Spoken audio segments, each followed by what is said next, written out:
Vídeo número 6. Esse aqui, capaz que tenha até menos do que 5 minutos, porque é relativamente fácil entender o que é que eu tô falando aqui. Eu digo, no Brasil, ter filhos não é exatamente uma escolha, né? Quer dizer, pode até ser que seja uma escolha em alguns casos, mas quando a gente tem uma estrutura que não te dá a possibilidade de ter autonomia sobre o próprio corpo, no sentido de que a sua decisão, em grande medida, é ter um filho ou morrer, ou ter um filho ou ser presa, ou ter um filho e ser completamente jogada no lixo enquanto pessoa, digamos que a escolha é meio complicada, né? É meio complicado a gente falar em autonomia, em escolha livre, ou o que quer que se queira dizer nesse sentido, né? Então, é complicado. Claro, as pessoas têm agência dentro dessa estrutura opressora, por assim dizer. Ou seja, as pessoas, elas tomam decisões, né? A gente diz isso na sociologia, a gente prefere muito mais falar em decisão do que escolha. Se você faz decisões de acordo com aquilo que se apresenta como possível para você, seja porque materialmente ou economicamente isso é possível, seja porque ideologicamente ou culturalmente você considera que aquilo é uma escolha para você. Então, por exemplo, quando a gente fala de profissão, né, as pessoas tendem a falar muito de mas a pessoa não escolheu essa profissão, mas não escolheu aquela profissão e tudo mais. Você fala, bom, mas você, só o fato de economicamente você, digamos, ter uma gama de escolha de profissão, não significa que você considere que todas as profissões que ganham menos do que aquilo também são escolhas possíveis para você. Muito pelo contrário, né? Uma pessoa que, por exemplo, ficando nesse exemplo de profissões, uma pessoa que nasce na classe média, essa pessoa tem uma gama de profissões que ela considera que são para ela. E, por exemplo, sei lá, lixeiro não é uma delas, sabe? E a pessoa até brinca quando é criança, né? De, eu queria ser lixeiro e tal, ai que bonitinho. Mas, tipo, é bonitinho porque não é pra você. Então é bonitinho até, né? Você olhar e rir e tal, mas...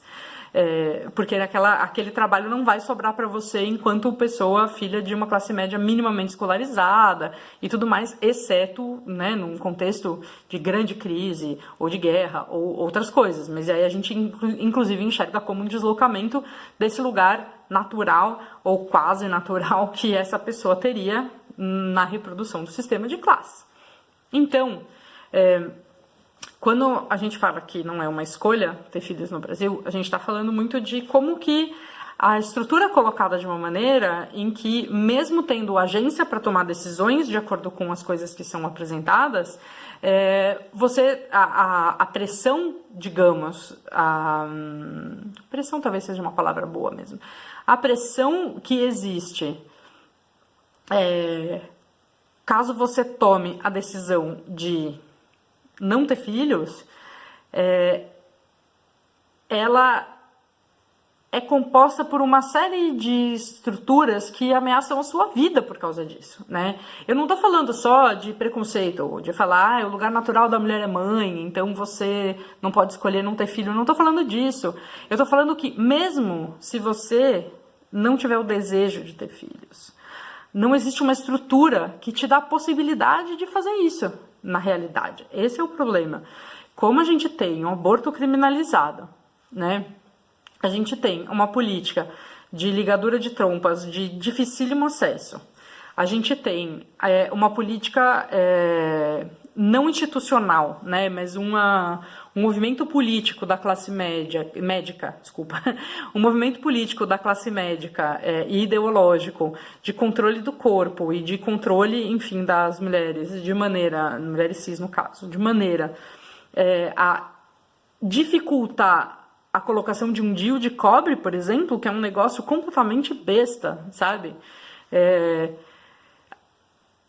As condições são colocadas de maneira que tudo é feito para dificultar muito você executar a sua decisão de não ter filhos se você decidiu não ter filhos, mesmo quando você decidiu não ter filhos. Então, por isso que é muito questionável dizer que é uma escolha, né? Então, por exemplo, o caso, eu não vou nem ficar no caso assim da laqueadura, ou não vou nem entrar no aborto, porque aborto é um assunto que eu gostaria de fazer outros vídeos no futuro só sobre isso, mais especificamente, que é uma coisa que acho que tem muitos aspectos aí para serem lidados, mas que é a questão do DIU. Assim, o DIU eu acho que é um exemplo excelente, né? O DIU, ele existe no SUS, ele é possível de ser colocado no SUS. O DIU de cobre, o DIU não hormonal, ele tem uma eficácia muito alta como contraceptivo. Porém, no Brasil, aí tem várias questões, né? Tecnicamente, ele é acessível, mas existe toda uma prática da classe médica de que DIU não pode ser colocado em mulheres que não tiveram filhos. Ou seja, se você diz, bom, olha, eu vim aqui colocar um DIU porque eu não quero ter filhos, e a pessoa fala, não, mas para não querer ter filho, você precisa ter tido um filho. Tipo, isso significa que você tem que ter um filho. Até para você querer não ter filhos e ter isso respeitado, você precisa ter tido um filho. É muito bizarro, né? Então, tem essa questão dessa coisa. Tem a questão da dor, né?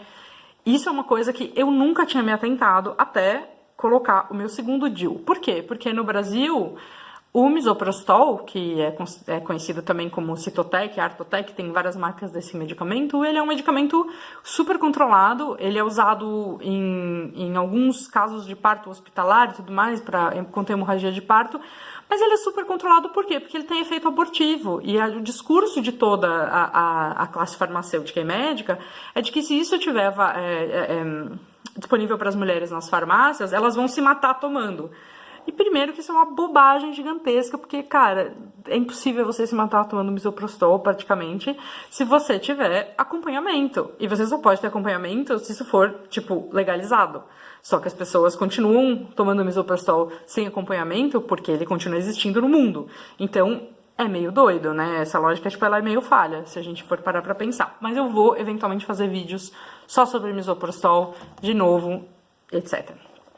A questão é, misoprostol, um dos usos dele, né, principalmente aqui na Europa, um dos usos mais corriqueiros em consultório de ginecologista é para botar DIU. Por quê? Você coloca 2 comprimidos na sua vagina 4 horas antes de colocar o DIU, ele amolece o colo do seu útero, e aí você coloca o DIU e você não tem dor colocando o DIU. Então, quer dizer, existe uma forma no mundo de você colocar um DIU e ser completamente indolor, mas isso não é disponível para as mulheres brasileiras.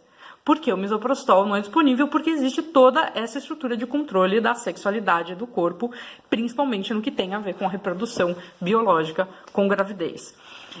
Então, é muito importante a gente fazer esse questionamento. Por quê? Porque isso é uma barreira. Muitas mulheres, elas, por causa da dor, elas não conseguem colocar o DIU em consultório. Elas tentam, elas não conseguem. Aí, o que elas vão fazer? Elas têm que marcar de ir no hospital, tomar uma anestesia para colocar um negócio que ela podia colocar no consultório, entendeu? E com um medicamento que é barato de produzir, que é tipo, nos lugares onde ele é mais caro, ele é um medicamento barato.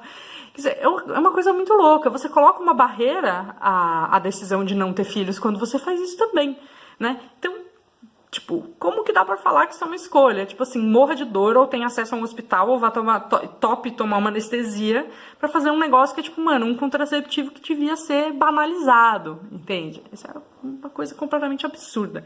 Bom, então temos esse caso aí do DIU, né? Então tem essa coisa de não querem colocar em mulheres jovens ou que não tiveram filhos, tem essa coisa da dor, né? Tem a questão de demora de fila, tipo, no SUS, mas isso é uma questão que, enfim, é uma questão do SUS, isso não é uma questão só do DIU necessariamente, né? Mas também podemos pensar que pode ter médicos que ficam protelando, ou médicos que se recusam, porque o médico tem o direito legal de se recusar a colocar.